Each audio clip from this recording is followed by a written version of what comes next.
नमस्कार दोस्तों, स्वागत है आप सभी का। आज बिहार की राजनीति में ऐसा धमाका हुआ है कि जिसकी चर्चा पूरे देश में हो रही है। जिस बांकीपुर सीट को बीजेपी का सबसे मजबूत किला माना जाता था, जहां वर्षों से बीजेपी का दबदबा था, वहीं आज इतिहास बदल गया। प्रशांत किशोर ने अपना पहला चुनाव जीत लिया है।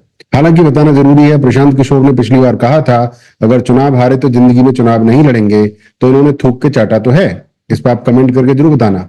और सिर्फ जीत ही नहीं, प्रशांत किशोर ने लगभग 19,000 से ज्यादा वोटों के अंतर से जीत दर्ज की है। अब सवाल यह है कि क्या ये सिर्फ एक सीट की जीत है या फिर बिहार की राजनीति में किसी बड़े बदलाव की शुरुआत। चलिए पूरी कहानी आसान भाषा में समझते हैं। सबसे पहले जानिए बांकीपुर सीट खाली क्यों हुई थी। ये सीट बीजेपी के वरिष्ठ नेता नितिन नबीन के पास थी। बाद में उन्हें राज्यसभा भेजा गया। सीट खाली हुई और इलेक्शन कमीशन ऑफ इंडिया ने उपचुनाव घोषित कर दिया। यहीं से शुरू हुई असली लड़ाई। एक तरफ बीजेपी, दूसरी तरफ आरजेडी और तीसरी तरफ वो व्यक्ति जिसे पूरे देश में चुनावी रणनीतिकार के रूप में जाना जाता है। और बिहार में सारी सीटें हारने के लिए भी जाना जाता है और ये कहने के लिए भी जाना जाता है कि चुनाव हार गए तो बाद में कभी लड़ेंगे नहीं, राजनीति से संन्यास ले लेंगे। व्यक्ति का नाम है प्रशांत किशोर। लेकिन इस बार वे किसी और के लिए रणनीति नहीं बना रहे थे। इस बार वे खुद मैदान में थे। पिछली बार भाई ने खुद ही चुनाव नहीं लड़ा था। लोग कह रहे थे रणनीति बनाना अलग बात है, चुनाव जीतना अलग बात है। कई लोग मजाक उड़ा रहे थे, कई कह रहे थे जमीन पर संगठन नहीं है, कैसे जीतेंगे। लेकिन जनता ने कुछ और ही फैसला कर दिया। ऑफिशियल इलेक्शन कमीशन के अनुसार प्रशांत किशोर को मिले 64,151 वोट, बीजेपी उम्मीदवार नीरज को मिले 44,887 वोट और आरजेडी की रेखा कुमारी काफी पीछे रह गई, उनको मिले 19,324 वोट। तो 19,324 वोटों से जीते हैं मिस्टर प्रशांत किशोर, दूसरे व्यक्ति नीरज से। अब सबसे बड़ा सवाल, क्या इसका मतलब बिहार बदल गया है?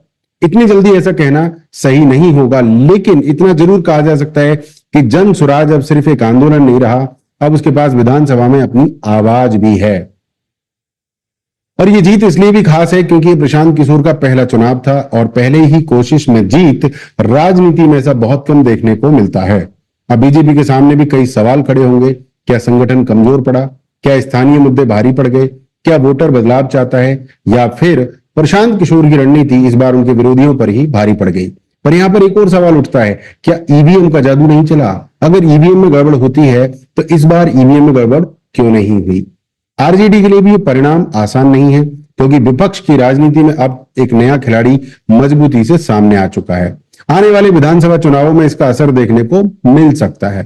लेकिन दोस्तों एक बात हमेशा याद रखिए, एक उपचुनाव पूरे राज्य का जनादेश नहीं होता है। फिर भी ये आने वाले चुनावों की दिशा जरूर दिखाता है और यही वजह है कि पूरे देश की नजर आज बांकीपुर पर थी। अब मैं आपसे जानना चाहता हूं, क्या ये सिर्फ एक सीट की जीत है या बिहार की राजनीति में एक नए अध्याय की शुरुआत है? क्या जन स्वराज आने वाले विधानसभा चुनाव में बड़ा खिलाड़ी बनेगी? क्या बीजेपी इस झटके से और मजबूत होकर वापसी करेगी? अपनी राय कमेंट में जरूर लिखिए। दोस्तों मैं हूं Sunil Chaudhary, digital coach, business mentor. मदद करता हूं आपकी डिजिटल कोच बिजनेस बनाने में, डिजिटल बिजनेस बनाने में फुल सपोर्ट और हैंड होल्डिंग के साथ आपकी मदद करता हूं। अगर आपको राजनीति, डिजिटल स्ट्रेटेजी, करंट अफेयर्स को और गहराई से विश्लेषण करना पसंद है तो चैनल को सब्सक्राइब कीजिए। वीडियो पसंद आए तो लाइक कीजिए, शेयर कीजिए और अपने विचार कमेंट में जरूर लिखिए। नमस्कार, जय सनातन, वंदे मातरम, भारत माता की जय।